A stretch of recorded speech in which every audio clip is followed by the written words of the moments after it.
ঝুলানো কংগ্রেস কর্মীদেরকে দুষ্কৃতী আখ্যা দিলেন জেলা কংগ্রেস সভাপতি রজত চক্রবর্তী। নির্বাচনের প্রাক মুহূর্তে গোষ্ঠী কুন্দলে জর্জরিত কংগ্রেস। অভিযোগ পাল্টা অভিযোগে সরগরম করিমগঞ্জ জেলা কংগ্রেস কার্যালয়। জেলা কংগ্রেস কার্যালয়ে তালা ঝুলানো কয়েক ঘন্টার মধ্যে সংবাদ সম্মেলনে পাল্টাতো মহিদুল ইসলাম তার নেতৃত্বে কিছু সংখ্যক দুষ্কৃতিকারী এবং কিছু সংখ্যক মানুষ আজকে এসে এখানের মধ্যে কংগ্রেস অফিসে একটা অতর্কিত পরিস্থিতির সৃষ্টি করার চেষ্টা করে। নির্বাচনের প্রাক মুহূর্তে গোষ্ঠী কুন্দলে জর্জরিত কংগ্রেস। তালা ঝুলানো কংগ্রেস কর্মীদেরকে দুষ্কৃতী আখ্যা দিলেন জেলা কংগ্রেস সভাপতি রজত চক্রবর্তী। অভিযোগ এবং পাল্টা অভিযোগে সরগরম করিমগঞ্জ জেলা কংগ্রেস কার্যালয়। জেলা কংগ্রেস কার্যালয়ে তালা ঝুলানোর কয়েক ঘন্টার মধ্যেই পাল্টা সাংবাদিক সম্মেলনে তুপ দাগলেন জেলা সভাপতি। আজ সকাল সকাল করিমগঞ্জ জেলা কংগ্রেস কার্যালয়ে জেলা কংগ্রেস সভাপতির বিরুদ্ধে ক্ষোভ প্রকাশ করে কংগ্রেস কর্মীরা জেলা কংগ্রেস কার্যালয়ে তালা ঝুলিয়ে দেয়। এ নিয়ে তীব্র উত্তেজনা দেখা দেয়। এই ঘটনার মাত্র কয়েক ঘন্টার মধ্যে জেলা সভাপতি রজত চক্রবর্তীও সাংবাদিক সম্মেলন করে এই ঘটনার বিরুদ্ধে তীব্র ক্ষোভ উগরে দেন। তিনি দাবি করেন জেলা কংগ্রেসের পদাধিকারী মহিদুল ইসলামের নেতৃত্বে কিছু সংখ্যক দুষ্কৃতীরা কংগ্রেস অফিসে অতর্কিত পরিবেশ সৃষ্টি করেছে বলে মন্তব্য করেন তিনি বলেন কংগ্রেসের বর্তমান পরিস্থিতি মোকাবেলা করার মতো ক্ষমতা রয়েছে রাহুল গান্ধীর। তারা জেলা কার্যালয়ে সংঘটিত ঘটনা অবাঞ্ছিত বলে উল্লেখ করে দলের বিরুদ্ধে চক্রান্ত চলছে, তবে জনগণ কংগ্রেসের পাশে রয়েছে বলে মন্তব্য করেছেন তিনি। এখানে উপস্থিত আছেন আমরা দীর্ঘদিন থেকে আপনারা নিশ্চয়ই অবগত আছেন যে নির্বাচনের বাতাস সমগ্র দেশে, আসাম রাজ্যে এবং করিমগঞ্জ জেলায় চলছে। আমরা বিভিন্ন কার্যসূচি নিয়ে কংগ্রেসের জেলা ভিত্তিক জেলা পর্যায়ে আমরা আমাদের কার্য চালিয়ে যাচ্ছি। আজ থেকে দুদিন আগে নয়াবাজার কংগ্রেসের কর্মী সভা অনুষ্ঠিত হয়েছে এবং সেখানে প্রায় 250-এরও বেশি কংগ্রেস কর্মী উপস্থিত হয়ে বিভিন্ন বক্তব্য তারা রেখেছেন। কংগ্রেস 140 বছরের দল, যে সম্পূর্ণ যৌবন নিয়ে এখনো ভারতবর্ষের মধ্যে বর্তমানে যে রাজনৈতিক পরিস্থিতি চলছে তার মোকাবিলা রাহুল গান্ধীর নেতৃত্বে কংগ্রেস করে আসছে। এবং আমরা করিমগঞ্জ জেলায় জেলা কংগ্রেসের বিভিন্ন শাখা সংগঠন সম্পূর্ণভাবে আমরা তৈরি যে নির্বাচনের এই প্রাক মুহূর্তে আমাদের ভারতীয় জাতীয় কংগ্রেসের তরফ থেকে কংগ্রেসের প্রার্থী ঘোষণার জন্য আমরা অপেক্ষা করছি। এটা এবং আমরা 100% নিশ্চিত যে বর্তমানে যে পরিস্থিতি সমগ্র ভারতবর্ষ এবং আসাম রাজ্যে চলছে এর পরিপ্রেক্ষিতে করিমগঞ্জের সর্বস্তরের জনগণ আজকে কংগ্রেসের পাশে রয়েছেন বলে আমরা বিশ্বাস করি। শুভবুদ্ধি সম্পন্ন জনগণ যারা আছেন করিমগঞ্জ এবং হাইলাকান্দি পার্লামেন্টারি কনস্টিটিউয়েন্সিতে এক বাক্যে সবাই আমাদেরকে উৎসাহ জুগিয়ে যাচ্ছে যে আপনারা এগিয়ে যান, আমরা আপনাদের সঙ্গে আছি, ভারতীয় জাতীয় কংগ্রেস এই নির্বাচনে মোকাবিলা করবে। আমাদের গত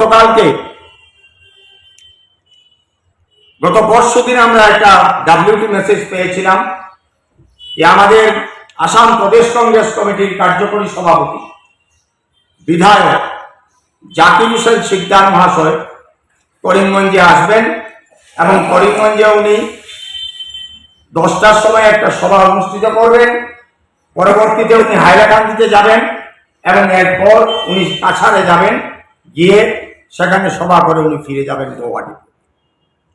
অ্যাকর্ডিংলি আমরা সেই ট্যুর প্রোগ্রাম অনুযায়ী আমাদের কংগ্রেসের আমাকে যে ডাইরেকশন দেওয়া হয়েছিল সেই ডাইরেকশনে যারা যারা সবাই আসবে তাদের ক্রাইটেরিয়া আমাকে দেওয়া হয়েছে। জেলা কংগ্রেসের কার্যকর্তা, ফ্রন্টাল হেডস, ব্লক কংগ্রেস সভাপতি, এই ক্রাইটেরিয়া শাখা সংগঠন, কংগ্রেসের শাখা সংগঠন এই ক্রাইটেরিয়া আমাকে দেওয়া হয়েছে এবং যেটা টোল প্রোগ্রামের এই ক্রাইটেরিয়ার কপি আমার কাছে রয়েছে। আপনারা যদি চান সেটা আপনারা নিতে পারেন এখান থেকে।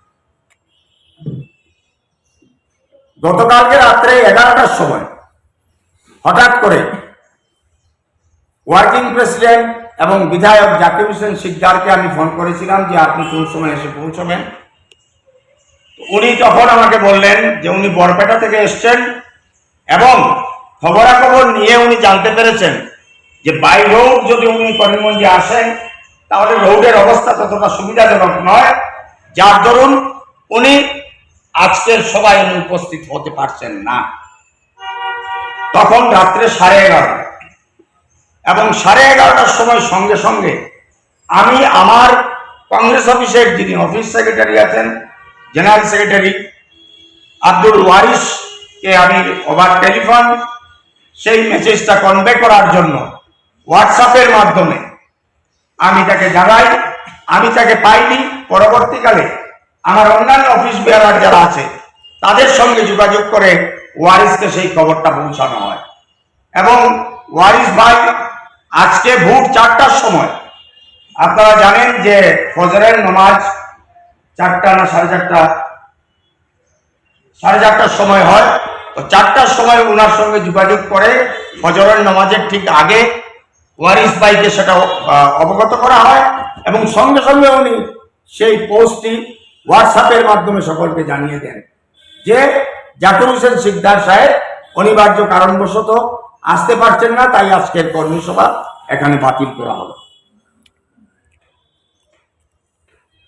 পরবর্তীকালে আজকে সকাল 10টার সময় হঠাৎ করে আমার জেলা কংগ্রেসের অফিস বিয়ারার যিনি সাধারণ সম্পাদক পদে আছেন মহিদুল ইসলাম, তার নেতৃত্বে কিছু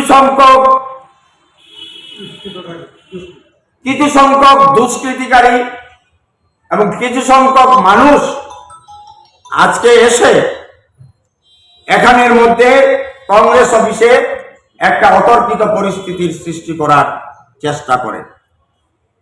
আমার কাস্টোডিয়ান যে অফিসে যার কাছে চাবি থাকে তাকে ফোন করে সেই মহিদুল ইসলাম বলে যে তুমি শীঘ্রই চাবি নিয়ে আসো, আমার চাবির দরকার। সে বলে তখন যে অমুক জায়গায় চাবি রাখা আছে, তুমি যদি প্রয়োজন হয় সেখান থেকে চাবি নিয়ে চাবি খোলো। সঙ্গে সঙ্গে সেই মানুষটা আসে।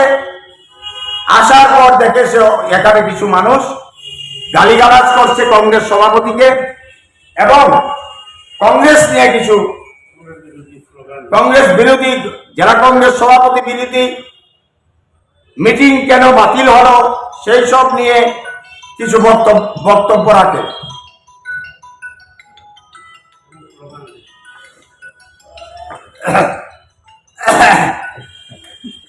এবং স্লোগান দেয়। আমি প্রায় আধা ঘন্টা পরে এই খবরটা পাই। পাওয়ার পর যেহেতু এটা কংগ্রেস দল এবং গণতান্ত্রিক পদ্ধতিতে যে কোনো কারণ যে কোনো কিছু জিজ্ঞেস করার অধিকার জেলা সভাপতিকে আসে,